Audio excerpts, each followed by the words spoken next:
Hey, folks, this is Lindsey Houston back in the building with SPS Sports Psychology Solutions. Happy to welcome you guys back to another SPS Edge. That is, I got my able-bodied co-host, Mr. Terry McCord, in the building with me, holding us down. And we also have Coach Orlando Watkins. We call him Houston because we're out here in the world trying to do things, and he always keeps us connected. So I want to say appreciations. Terry, how you doing? Doing well. I got good news from you. We'll release it a little bit. It's another time, but I've been doing well. I've been going through with school and had an exciting weekend with Yeah, everything with the NFL, the Browns coming back to win and your Michigan Browns. State.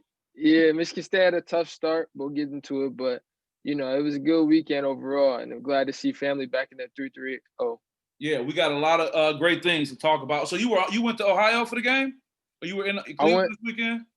I was in Canton, Ohio. I went to go Again, see my okay, mom's okay, side. Hall of Yep, Fame. yep. Okay, great. Well, yeah, we have some great topics, and I thank you for putting a good list together. I want to always give you your producer credits, just like I give Orlando his engineering credits. Is very important. You want to talk about the NFL COVID and the punishments that come with it, and we'll talk about rules and how that's impacting play. We'll also talk about, like you said, Mel Tucker having his first game, man, and boy, it was a doozy against Rutgers. I was in the building. SPS was representing. I had some dialogue with Coach Tucker regarding that.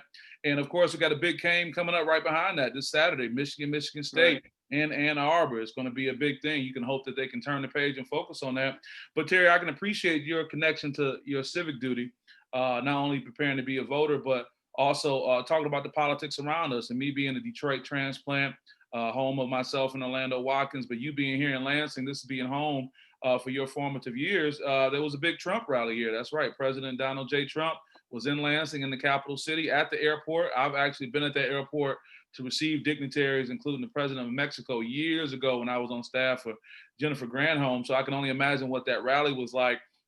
But also, you brought up some good things to talk about the mental toughness of these young voters, this next generation of voters, and what's going on, and just encouraging them to vote. And I was on the phone with one of my guys that Orlando and I know very well, Horatio Williams of the Horatio Williams Foundation, Hmm. and his location is a polling site. I'm sure you probably knew that, Orlando. He's on the phone, Terry, and people are walking in like, "Hey, you here to vote?" Like, "Yep, right over there." So it's really been a community involvement. But let's start off with that first topic about the NFL and COVID, and now we're getting the unintended consequences that happen when teams violate protocol, teams can't play, and what that does for the NFL and their schedule. And, the question, the bottom line of the NFL and the money impact. So tell me what you've been researching and looking at and your thoughts on what's happening with the NFL, particularly COVID punishments. Yeah, I mean, right now we're seeing a bunch of we're seeing the NFL and the NFLPA Players Association hold them accountable for the lack of integrity that we're seeing from multiple teams. Just going through the rundown of everything, the NFL finally fined the Tennessee Titans for their COVID outbreak, 350,000 for their outbreaks, and just for them, I mean, they had 24 positive COVID tests. They made the Week 4 Steelers game get moved to Week 7, and then they moved the Week 5 of the Bills, I believe, to Tuesday. So they had a lot of they made the league very confused of where to move games to, and it caused a lot of commotion to where like all they had to do was be responsible and follow the rules. Now we're seeing the NFL move their attention to the Raiders. Now the Raiders um, haven't been following their civil duty in containing the virus. I mean, one of right tackle Trent Brown was found consistently without his with the tracking device, the tracing device to see where he's going and this and that. And that's He's been really found important. not That using can it. help with, following the virus, letting them know who Hmm. they need to contact. I mean, that's really important. And I want Right. the so-called excuse was for not wearing that, but please proceed. Oh yeah, and so with him coming back with a positive test with their weekly test or daily test, however they do it, his came back positive, which then caused the offensive line to miss practices, which then leads to them not being able to game plan and get ready for their game. And if I And can add so, to that, shout out to Keyshawn on Keyshawn J and Will.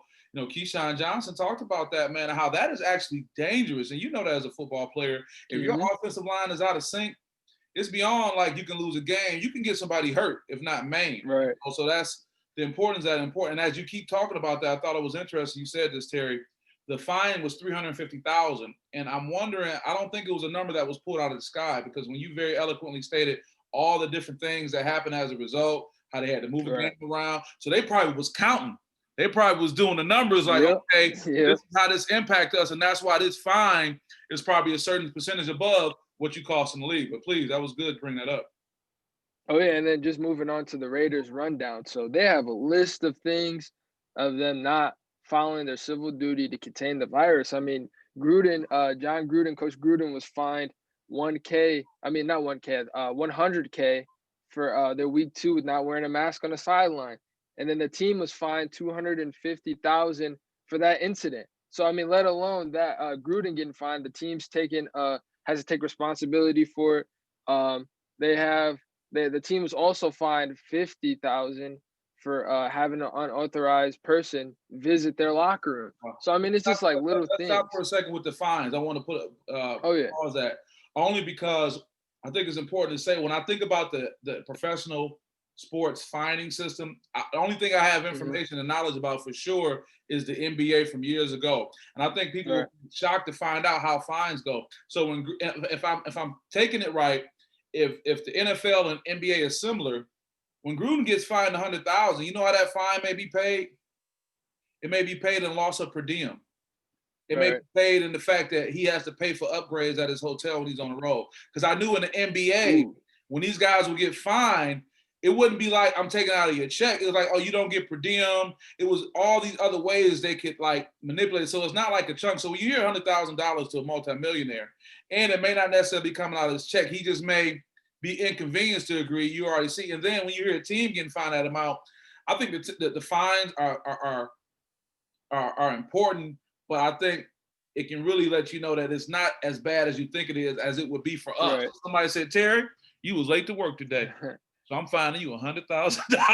Oh yeah, that's coming right out the pocket. But no, I just wanted to add that, you know, that's just been my thought of, and I used to always wonder, how does that happen? But they were like, yeah, man, we just can't get, you know, upgrades on the road and stuff like that. But please go ahead, you're giving some great information.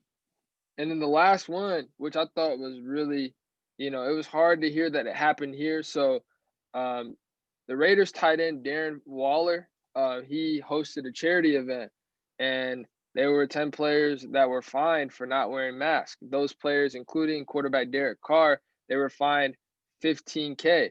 But then Darren Waller is then fined 30K. I think it's kind of like responsibility for his event. But I mean, we're seeing players, coaches, you know, and it's like, do you think it feels like the ownership is not really taking this very serious? And I mean, this is just right here though. So I mean, we're able to see this, the event, them doing that. Trent Brown, then again, not wearing the tracing device, and then we're able to, like, the NFL's having their attention on that.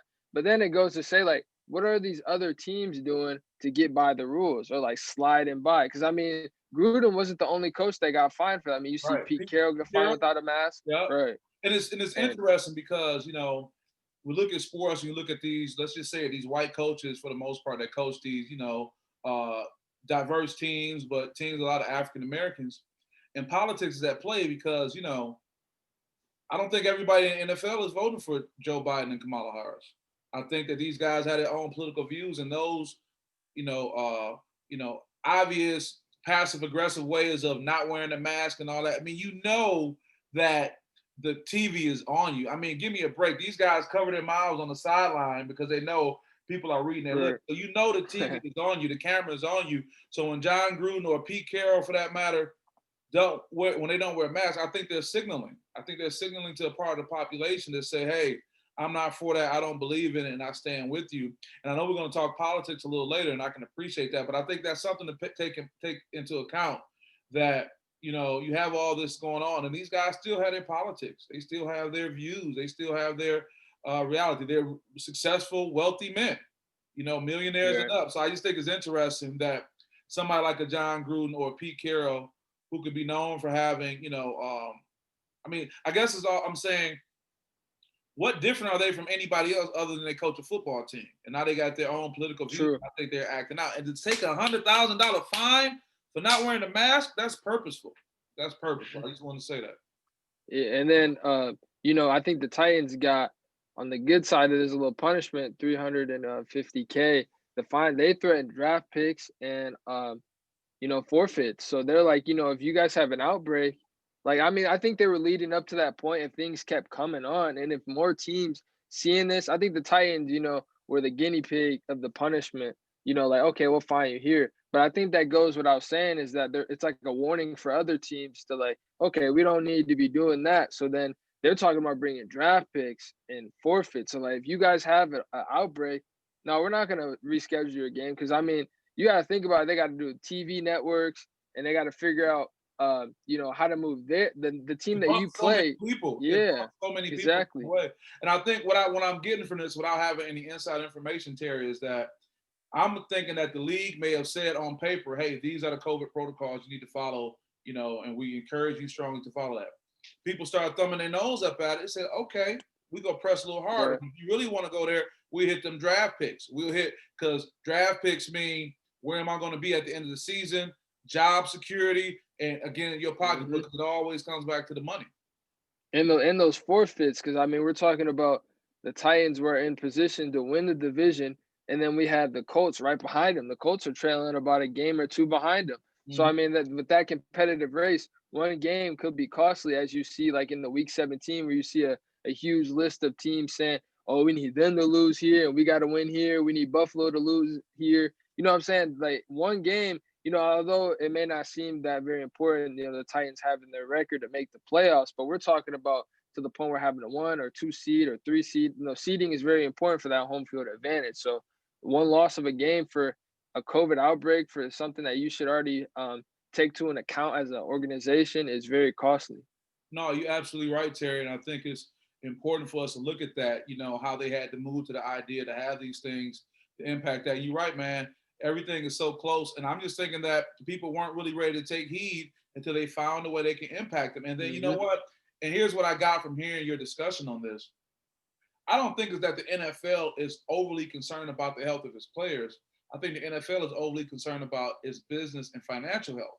So if that is my Yeah, priority, that's going to drive me to do these things. But them guys are not like, no, Johnny, we want you to be safe.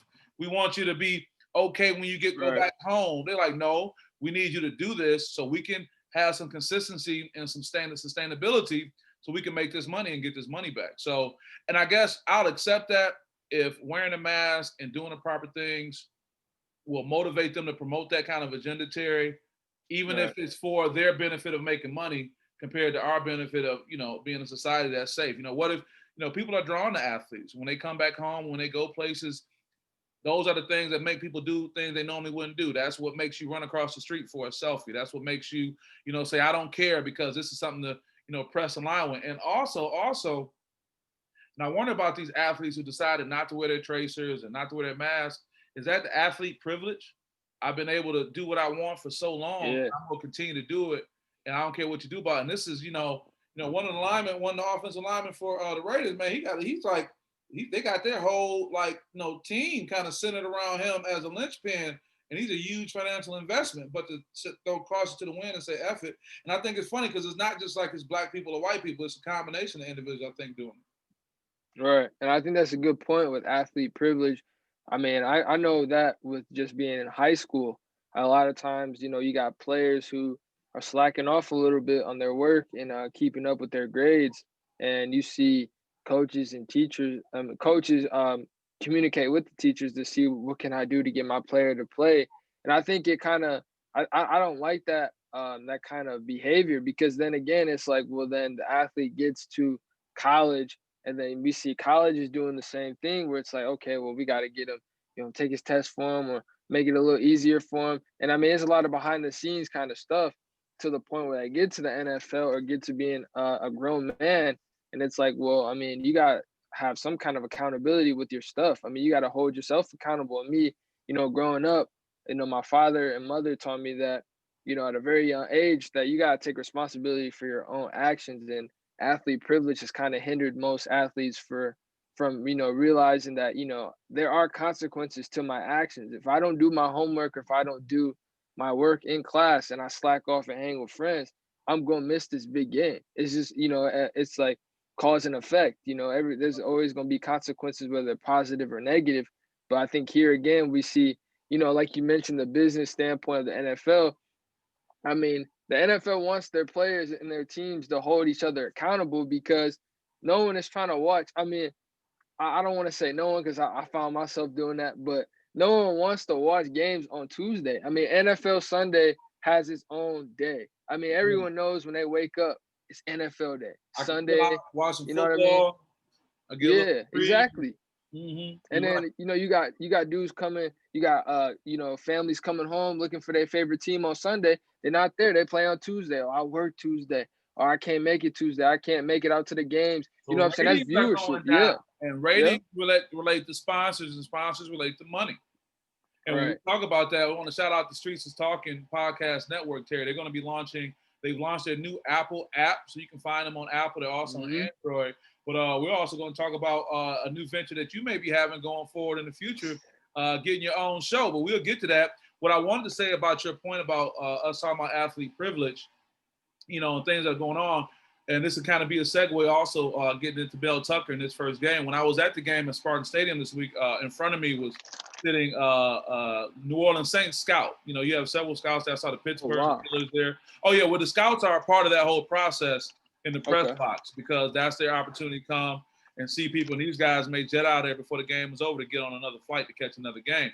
But listen, I asked a question. I think this is very interesting. Is right on time with what you're saying, and I want you to be able to have this information to use in the future as you go out and about and conduct these conversations and share.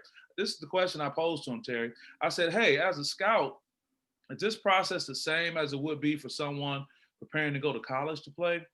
He said, no, it's different. Let me tell you why. I said, why is it different? He said, because up until college, you get to pick. He said, when you get to the NFL, you don't get to pick. And it kind of floored me, Terry. I was like, wow, like, okay. Because along the way, that athlete privilege, oh, I'm the man. I want to go here. I like the way they treat me. Oh, I'm going to this school. No, I don't want to go. I'm going, okay. But when it get down to that league and you trying to get Roger Goodell to call your name, unless you a Manning brother or a Manning grandson, you know what I'm saying, who was probably the only person who said, no, I'm not going there. He's not doing that, and was able to get away with it. You got to go where they tell you. So if you've developed this attitude for all these years, for decades at least, because you're in your 20s, for 2 decades, you developed this attitude of having athlete privilege. And maybe that's a term we can talk about a little bit more, Terry. We can dive deep on that. I like that.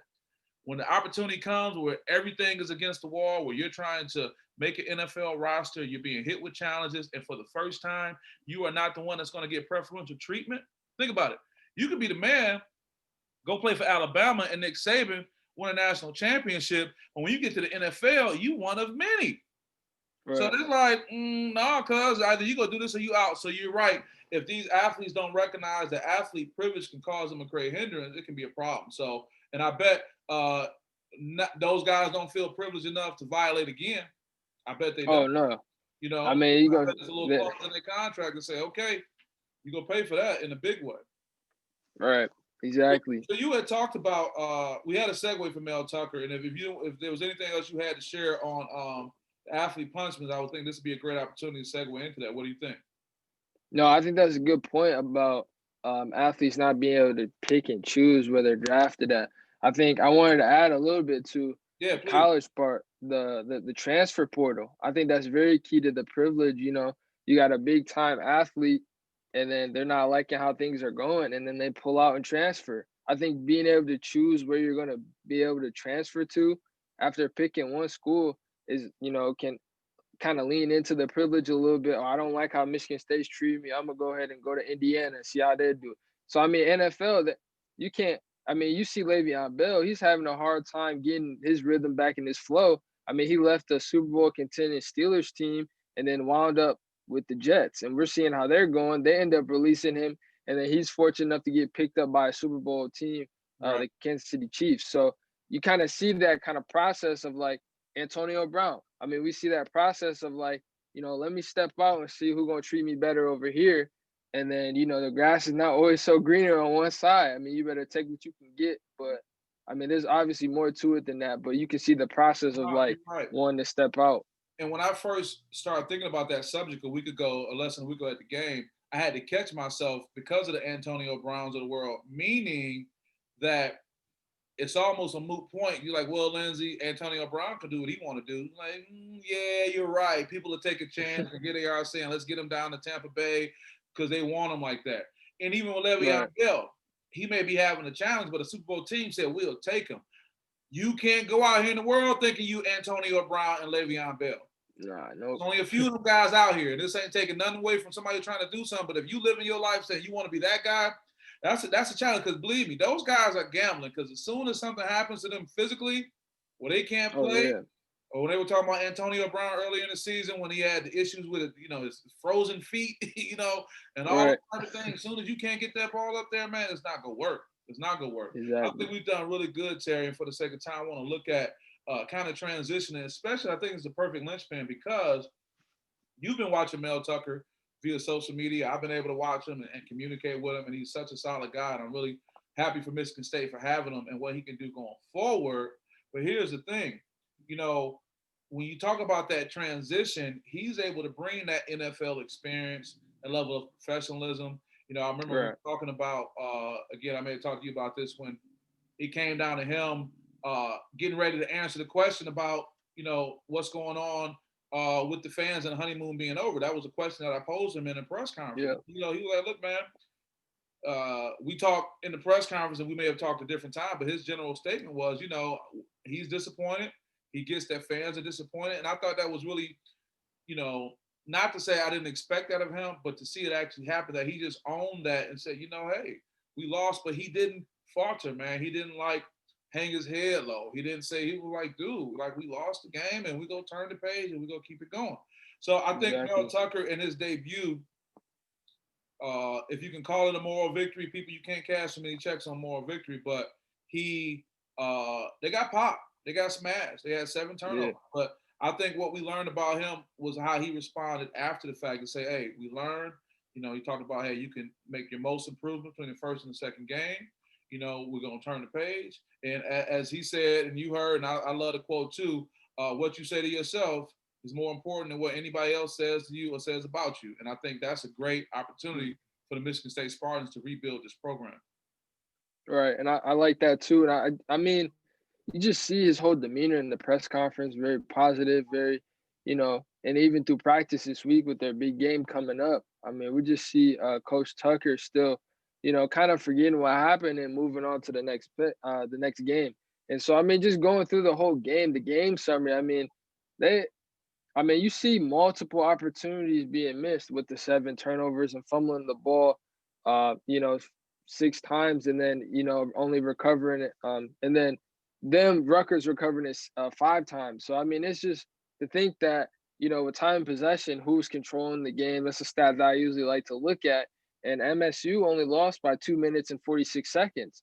And so to think that they gave Rutgers the ball 7 times to only lose time of possession by 2 minutes and 46 seconds shows that this game could have been in MSU's favor. I mean, the kicking game was going well. It was cool to see Conklin make his 48-yard field goal. I mean, things were looking so smooth. The defense had moments where it looked great. Simmons was balling out. I remember a play where there was a play. He was a linebacker on the opposite side, and they ran like a sweep or something, and he took his read steps and flew there and smacked them. And I thought that was the best play that he had because it showed his tenacity. It showed what kind of player he was and the player he is. Excuse me, but to show that that's the kind of swagger. I mean, I love seeing the DBs with that finger wag and that little swagger they got. That's what they're gonna need this week, and to kind of see the spots of that this week. Next week having nothing to lose. With Michigan, but I mean, it's very key for them to come out and kind of have that swagger with them. But I do think Coach Tucker, like he said, they want to run the ball. I mean, they did not run the ball where Rocky threw the ball 43 times last week. That's not something they really want their offense to kind of cater to, throwing the ball more than they do run. And so I think you kind of see where he was a little frustrated with that, and his philosophy and wanting to ground and pound like MSU does. And I think they'll get back into it. I think they're gonna see, and then penalties. I mean, their penalties had 7 penalties for 52 yards. So then again, that comes to an account where defense you're trying to get a stop, and offense you're trying to move the ball downfield, and you got to take a step back and then throw the ball. when you're behind the sticks. You never want to play the game behind the sticks. So I mean, you see a lot of opportunities when and then again they only lose by 11 points. To have all these mistakes, the penalties, the turnovers, and losing time possession, and even with the defense making plays and then giving up some big ones, they only lost by 11 points. I mean, just to think that that's as bad as they played, to only lose by 11, I mean, it shows what they got and what they're capable of. I mean, we see Jaden Reed come out and have a big game, transfer from Western Michigan.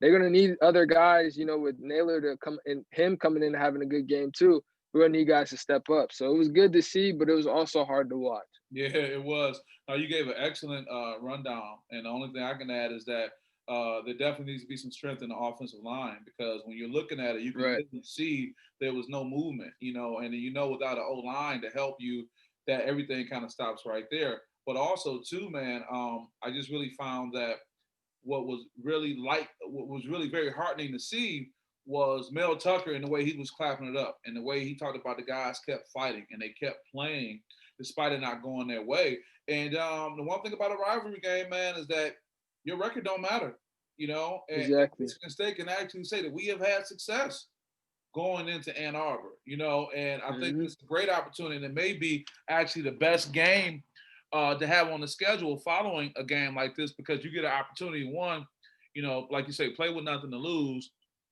You do have something to prove, because you want to show people that, hey, we're making things happen. And if Right. they win on Saturday, that'll be the Statement game. biggest shut your mouth. I'm sorry for what I said. Okay, I'm good with that. Actually, who knows? A win on Saturday could give him like a thumbs up for the whole season, no matter what the record is. You know what I'm saying? Exactly. Yep. Because you got your regular season, record, and you got your rivalry record, and it's like Hmm. those things come into play, So yeah, it's interesting, man. I think this Tucker era is really good. You have someone who's conservative but still authoritative. His presence is huge. You stand him next to Coach D'Antonio, and there's no knock on Coach D'Antonio, but Mel Tucker is a different kind of presence. It's almost like a new thing that guys haven't really seen, because you talk about college football being somewhat a conservative sport to a degree, and the people who are in leadership roles. But then you have this down to earth, charismatic guy, Mel Tucker, who's coming in right now. And I think that's a good thing. So, what do you think this Michigan State game is going to end up being like? Who I got, some keys for MSU to win. I mean, just going off that, they gotta take away. I think Joe Milton is. I don't want to say he's overrated. He's a tremendous talent. Arm strength is incredible, but I want to see if he can be in.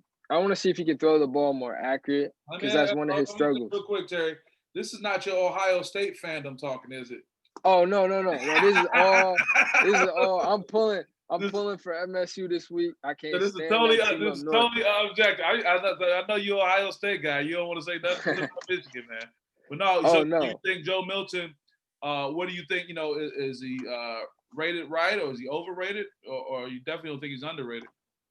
I think he's a tremendous talent. I think he's a raw, has a ton of potential.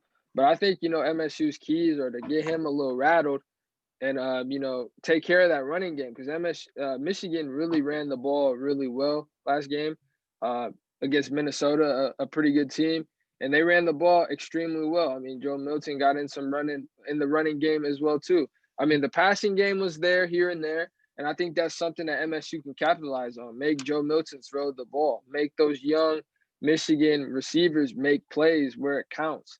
You know what I'm saying? Control that offensive line.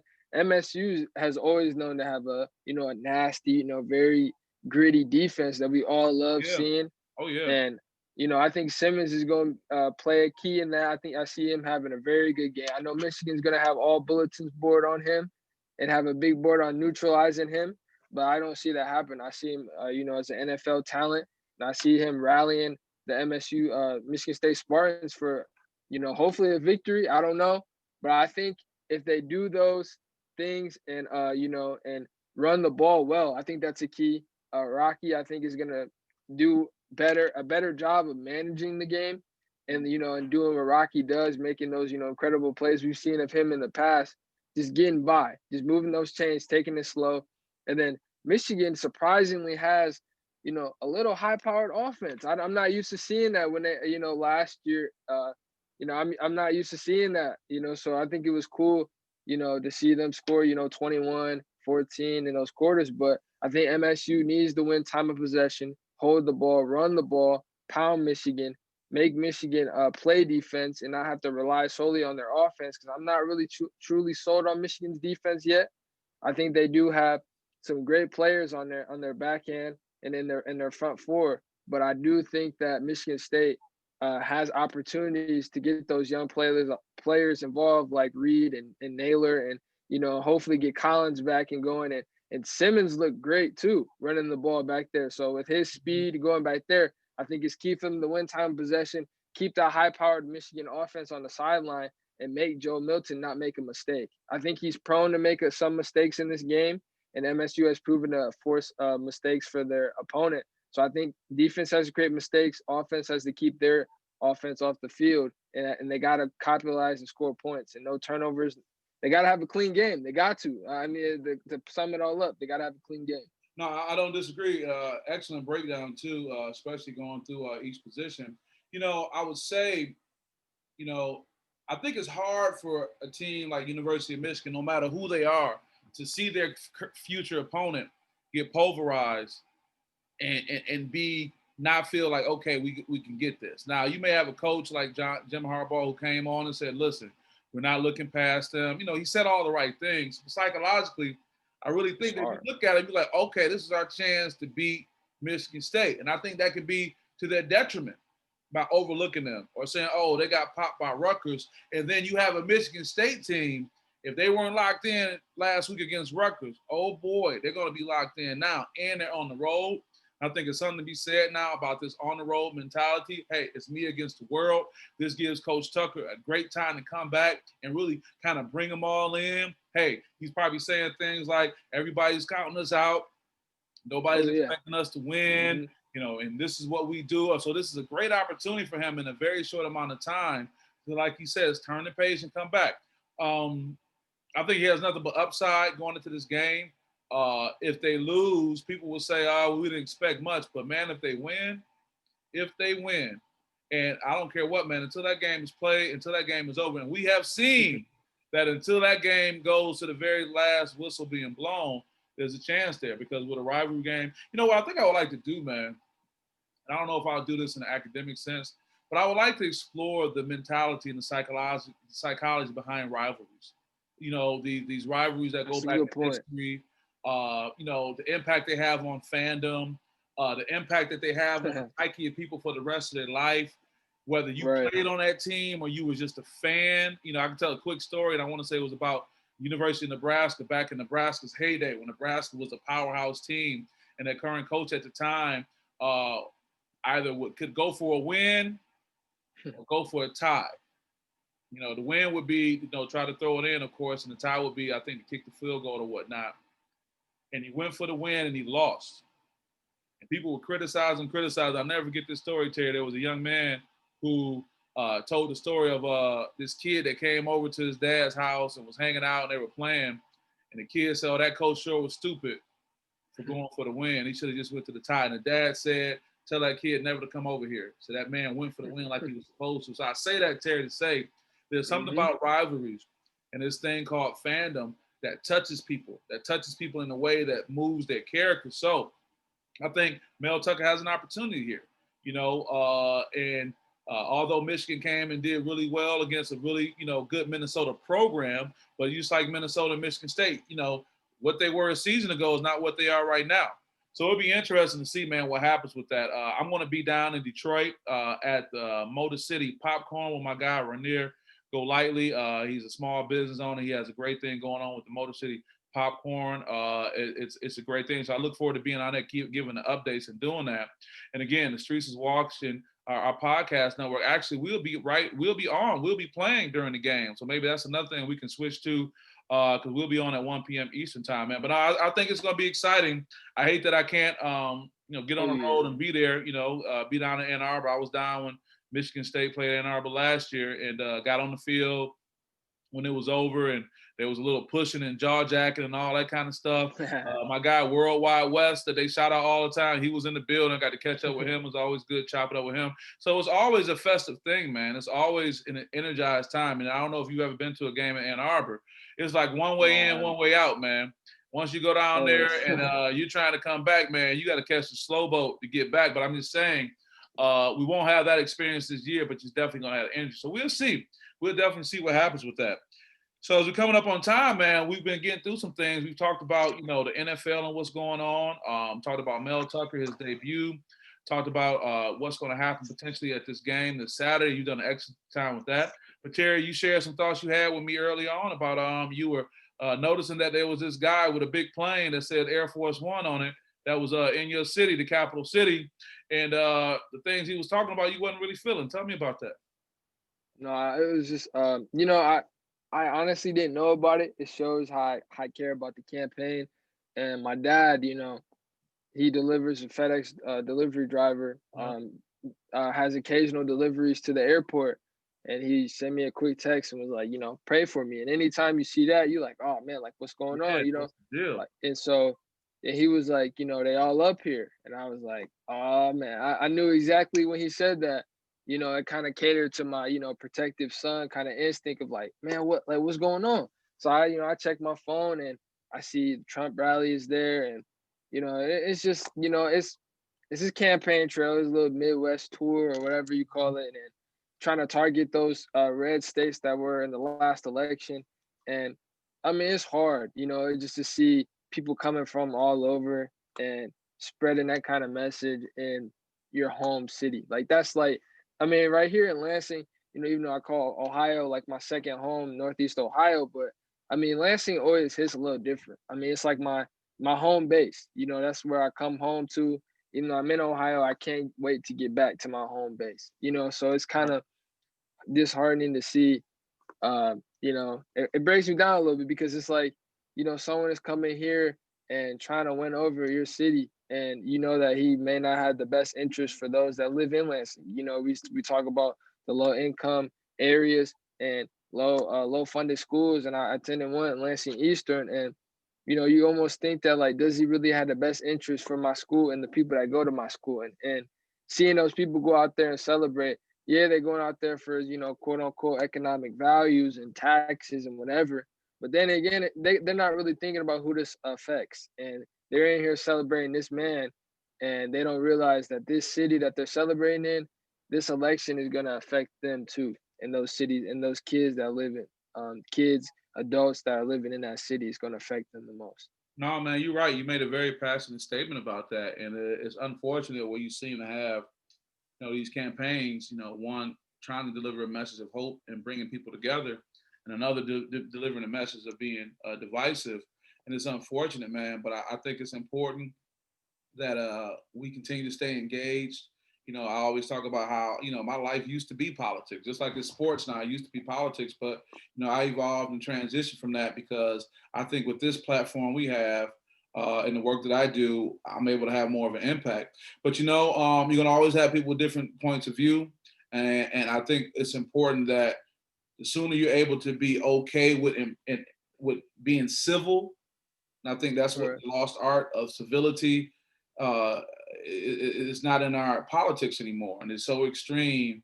And the things that were considered inappropriate to talk about are just passing. I don't know if you know that there was a young blogger from, they say it was from Michigan, had Michigan plates, and he was out in Scottsdale, Arizona, and an Asian person approaches him, Terry, and say, "This is a no nigger zone," and he said it out his mouth, dude. So it came out his mouth, it rolled off his tongue as if there was a sign he was reading off of. Well, he received Facebook wrath. He received the social media wrath. That guy was he was fired from his job in real estate, and they even pushed to get his license removed. And he goes on to tell his story. Well, I'm seeing this guy with this expensive camera, and he's out of state place, and I'm thinking you're doing a recon, to have people learn where we are. So it's this narrative that they're pushing, saying that they're gonna, want to do this. They want to take your guns, and I think it's important, Terry, as a young guy, Yeah. to understand that in the history of America, man, going back to early as the '70s, I hear people talk about it. Nobody's taking nobody's guns, but they'll talk about that today as if that's something, Right. And I think you have to be able to see the political hot buttons. But to go back to why Trump was here, last year Trump only won Michigan by a little over 10,000 votes. Right. I mean, a little over 10,000 votes. So that is high on their calendar to say, we got to get back here. We got to make sure things happen so we can win this. But, at the end of the day, I got to side with Ice Cube in a comment that he made that we all can kind of, reflect on it here. He said his daddy told him that no matter who president, the next day you still got to get up and go to work. So Exactly. Yeah. with that being said, I think I like to take the attitude that I do have a responsibility and an obligation, but more importantly, I have control over my life. A lot of people say, it's a conspiracy theory and it don't matter and you don't have no control. Well, I'm not trying to get caught up in that, but I'm happy for you as a young person who's engaged in the process. You can see it for what it is, and despite how people be, I don't think there's anything wrong with you continue to be civil and your ability to discuss topics, to be in a position to stay educated. And we have to continue to look at sports, and we can connect this president with sports just like we can the past president. We can go back to the past 4 presidents, from Donald Trump now, Barack Obama, George Bush, and also Bill Clinton. They all had a sports thing. Bill Clinton would go to the games, to the big college games. He would be there. Yep. George Bush used to own Texas Rangers. He had a bad time with him from a business standpoint, but he was engaged. Everybody knows that President Obama loved basketball. As a matter of fact, when I met him at the Capital City years ago, first thing I said, "What's up, man? I heard you like the hoop." You're like, "Oh yeah." So, and then you get up to this current president, and the only relationship I can say he has with sports along with golf is when he said that horrible thing about NFL players, calling them sons of bitches, but to talk about that politic, man, I think it's really good that the players are getting engaged, that they've made voting, a thing to do, getting these guys registered. For so long, they say just shut up and dribble, but the reality is that our athletes and entertainers do have sway in this community. And despite how people may feel about an Ice Cube or another rapper expressing their view, even 50 Cent, who's trying to kind of get his feet from under, back under him after he said some things that seemed supportive of Donald Trump and he's trying to fix it. The reality is that we all got to be engaged. And the more we are engaged, Terry, the more we'll get the kind of outcome that's beneficial for everyone. Because if you're not engaged, you're going to get looked over and they're going to go past you and whatnot. So speaking of engagement, talk about what is it going to take to engage these young voters, Terry, and talk about the mental toughness of these young voters, and what is it going to take to encourage them to vote, and are they really motivated in your eyes? I think the first part is just like motivating people to get out and vote and use their voice. And I think a lot of that has to go and deal with the people that influence us daily. I mean, we talked about athletes being and having that presence, to be able to influence different people. I saw a statistic that said, the 90% of the NBA players are registered to vote and are ready to vote. And so I think that's great to see that. Well, that's And to huge see that. because that needle had to move tremendously because Yeah. it's almost the opposite, or like only 20% have been registered or something like that. Yep. And I think, just hearing that, gives me a sense, because I knew I was going to vote, but then it also inspires other people who may not be taking it as serious to realize that, okay, well, if these players that are making this much money a year are deciding to get out and use their voice, and we have the same voice and they're telling me my voice is as powerful as theirs with my vote, to kind of give me that sense of empowerment. I mean, a lot of times we talk on this show about, economic empowerment, but now this is like civil empowerment to go out and make that vote. And, with the mental toughness, I mean, we're talking about, it's hard because I mean, now we're talking about maybe conflicts being at these voting polls areas, these little areas where people are Come on, going to man. vote and they start Come on. chattering. People trying to justify open carry at a voting poll. Like, nah, man, it's Yeah. intimidation purposes. Exactly. That and people bringing that big, me going to vote because I vote at Luton Elementary down the street, from my house and Yeah. from my parents' house. And so just knowing that, and then bringing their Trump flags, wearing them, and just seeing them worship them. And even with the Biden people wearing, their stuff and seeing that. And, the bickering is going to start. They're going to start chattering and saying different stuff and communist and this and that and racist, different things to start up trouble. And I think, as a young voter, you got to realize this is something that you may be coming into. I hope and pray that's something that you don't have to go through, but you got to prepare for the worst and hope for the best. So you got to come in, with a clear mind, do your research, find out who's who, what are you voting for. I always say don't do something with no intent or no reason to it. And so always find, why am I voting for him? Why am I voting for John James? Why am I voting for Gary Peters?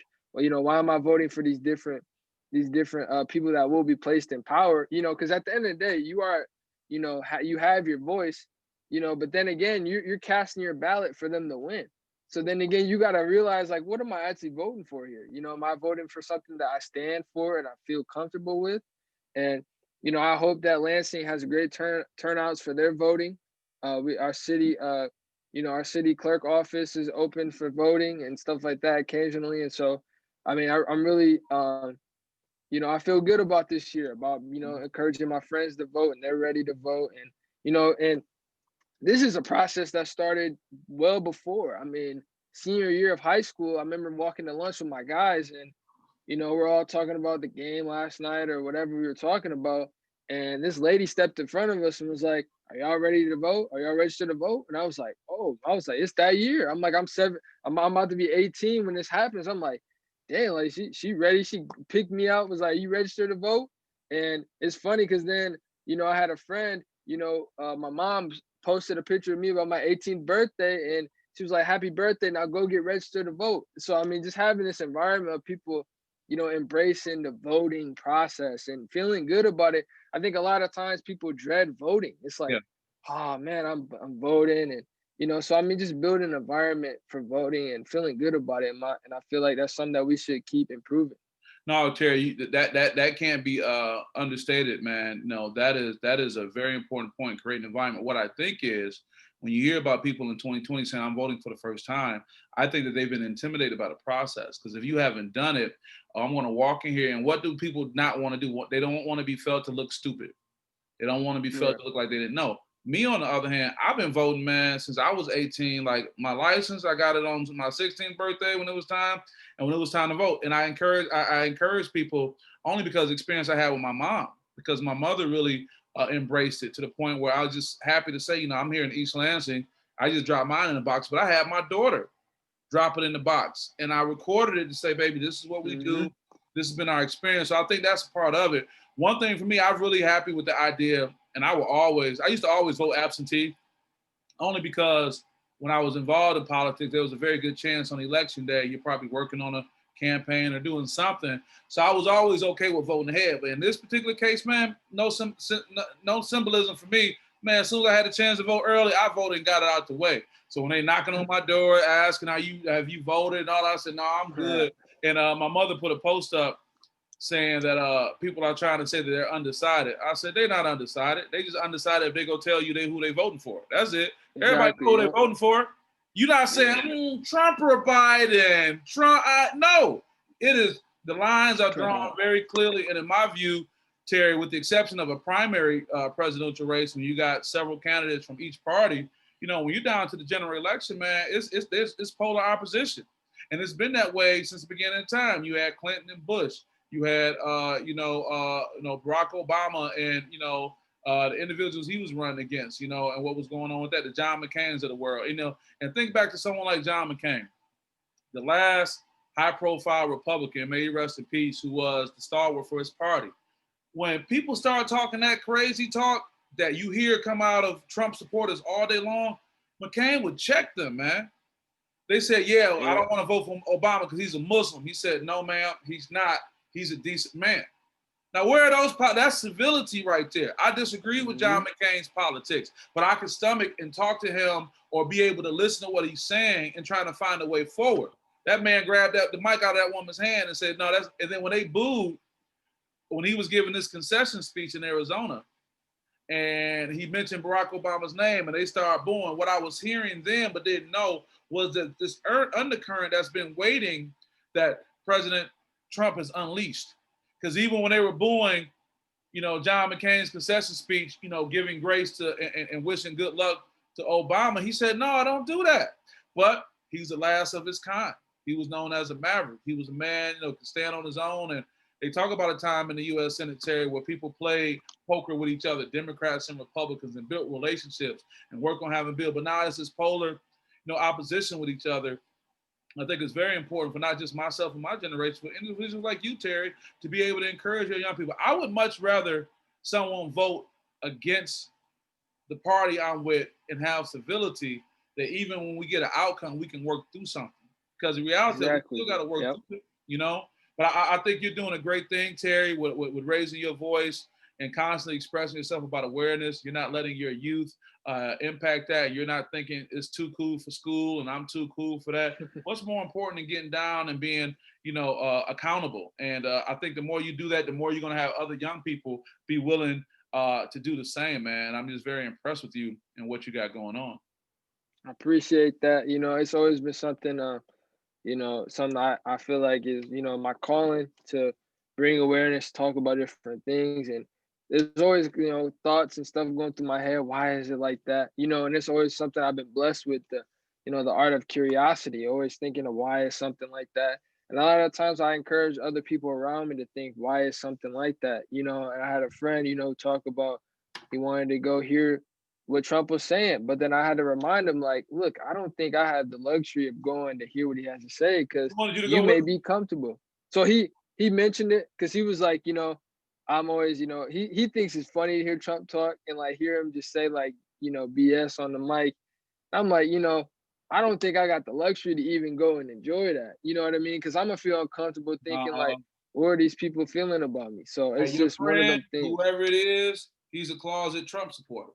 And you can use that comment, I just go because he's funny. No, you're going to where you want to be. You're drawn to him. He may think it's funny that he has the audacity to say it, but you're still there. And no, Terry, you don't need to be showing up for something because they don't care about what you feel. They're going to just see your face and associate it with that. And your mama phone will be blowing up. Your daddy phone. Exactly. Yeah. So I mean, will be blowing up. All right. And I mean, it's just one of the things where it's like, just encourage people around me to think differently, and challenge their thought process. And I think that's where growth lies, is when you challenge why you believe something is the way it is. And they talk about that with Christian faith as well. Why do you really truly believe that God is real? Do you believe in his teachings? And I think a lot of times when people are doubting their faith, that's when true growth lies, and they realize that, what the real faith and what God is telling us to do. So I think there's always something with challenge yourself in your perspective. I like that, Terry, when you say challenge yourself, but I also like what comes from that is diversity of thought, man, is only to one's benefit, and it's only to the benefit of greater good. When you have a table of people sitting down and people have diverse ideas and thoughts, you're taking everyone into accountability. And I think as minorities in this country, we've always had to look at what's best for everybody because we were never able to get just single support for ourselves. Our hope is that, what they say, a rising tide, raises all ships, but with that, African Americans in particular, we've continued to be, disenfranchised. But I think this election is important. The outcome, I don't know. But I do also want to say a word of caution, because actually by the time this podcast comes out on the Great Streets Are Talking podcast network, election will be over. Because we're always one podcast ahead. If you guys didn't notice that when you listen to us and hear what we're talking about. But you and we're going to get together on Monday to sit down and talk about some things regarding your future. I think it's a great time to bring this up. But I was just going to say, even Monday, November 2nd, me and you got to be mindful of where we are because, there's this undertone out here in America that, on November 3rd is going to unleash this race war or whatnot. You're probably too young to remember Y2K when it turned in 2000. I mean, you were just, a baby, if you will.